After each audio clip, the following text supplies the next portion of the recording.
So we want to talk about this. Let's bring in our panel. Ryan Smith is a sports attorney. Mark Kriegel is a national columnist for FoxSports.com. And Don Yaeger is the author of a book called Pros and Cons, The Criminals Who Play in the NFL. And Don, let me start with you. You spent a lot of time documenting just how much of all different kinds of crimes happen among NFL players. What's your take on the fact that that Vick, it looks very likely, will play again?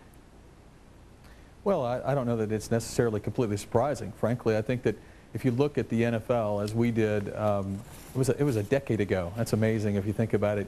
But author Jeff Benedict and I did a study of NFL players. We took the opening day rosters, and we were able to show that if you looked at the rosters of the teams in the league on that day, one out of every 5 players in the league had been charged with a serious crime. And so it's, you know, there are a lot of people that jokingly have called it the National Felons League for many years for that reason. Yeah, it is stunning when you look at these numbers, and we're going to show them in just a moment. But first, I want to pull up this statement from PETA. They say, no child should ever look up to Vick as a role model. We're going to watch him like a hawk. In the meantime, we'd like to see the NFL add cruelty to animals to its personal conduct policy as an offense that will not be tolerated. Let's go around the horn here. Ryan Smith, what do you think is going to happen to him? Do you think somebody's going to pick him up, and do you think that in the end he'll produce the kind of behavior that makes Roger Goodell say you can go out on the field? I do think he's going to do it eventually. This is a man that used to have a 10-year, $130 million contract. Now he's in bankruptcy. So he's looking to get back on the field, not only to play it again, but also to make money. I think he will change because I think he has served his 18 months. He's served his additional 2 months.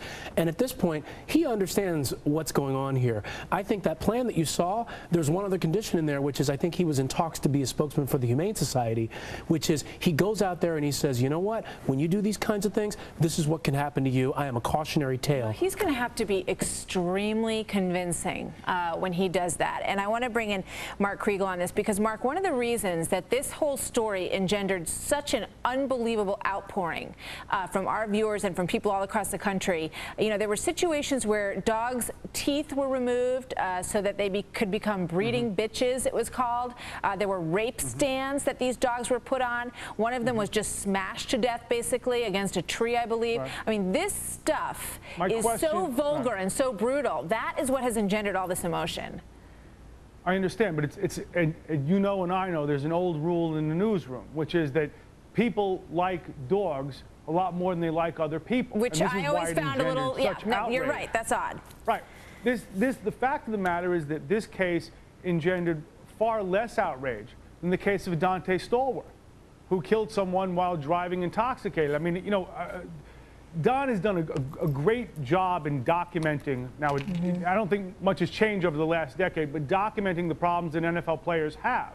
What I find amazing is the consistency over a decade. But unlike so many guys that Don wrote about, okay, this guy did his time. He did about 2 years. The question is, no matter how heinous his crime is, if he did his bit in prison, does he not deserve a chance at redemption? No, I hear you. Are we really in the business of saying that because PETA doesn't like a guy no, we're not in that business at all. What I'm saying is that there is, no matter what we all think about this, there will be, the reason that I pointed out all those things, and Don, you know, I want to get your thoughts on this, is that there's going to be a huge reaction when he walks out on that field. I have no idea how long it will last.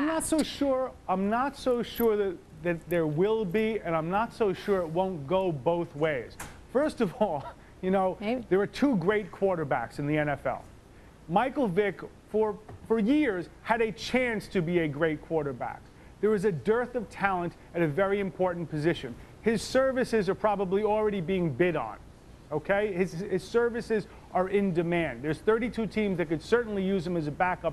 There are a number of teams that could probably use him as a starter. I think that the way that the commissioner structured his reentry was, first of all, paternalistic, but very politically astute as well. So there's a big period of time, there's a big gap before he re-enters. All right, Brian. And that will minimize, I think, a lot of the protests. I just beg to differ with you on a couple of points. First of all, no team has come out and said that they were interested in Michael Vick yet. Secondly, the commissioner is interested in not only getting good players, but good citizens. So this is different from, let's say I did something like that on my job. If I go to prison and I come out, are they automatically giving me my job back? No, probably not. Exactly. So No, here, I'm not what the minimizing commissioner, that, let me his just finish. crimes. What the commissioner is saying is the commissioner is saying, you've come back, I want you to prove by your actions that you are going to be a different man, and if that happens, you can come back into my club. And Don, I want to pull up the statistics that we talked about before. While Don is talking, if we could take a look at them. Are things changing in the NFL, Don? Do you see anything changing? Well, I do, actually. I will tell you that I think that Roger Goodell has been a breath of fresh air. I mean, if you've covered the league for a number of years, one of the things that I'll tell you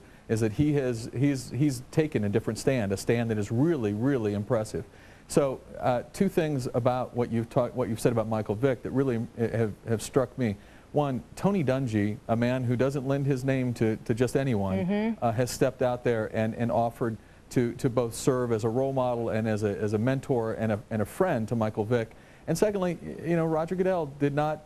There were a lot of people that wondered what he would do in this case, and the fact that he was willing to offer this opportunity to Michael Vick, even with the strings attached, it says a lot. Tells me that he must have heard something that from Michael in that 4-hour meeting they had that must have been quite impressive. Yeah, can you imagine what that 4-hour meeting was like? Because as I know you all remember, and I don't know if all our viewers do, I mean, Vick lied to Goodell. He said I wasn't involved, and it turned out that he was. So I mean, that must have been some heart-to-heart. But what's important to note here is, remember, he can come back after the game won. Roger Goodell he will file an appeal before the first game of the season to get back in the league. Roger Goodell can say, you know what, you've proven to me that you've been remorseful, you've proven to me by your actions that you've changed, come on back into the league. And I think that's what needs to be remembered here, because he's not being thrown out of the league. He still has the right to come back and make money and do all the good things that he did in the league, so long as he proves that he's a good citizen. That's what the NFL wants to see. Yeah, and if he's not, and Martha, I hope that.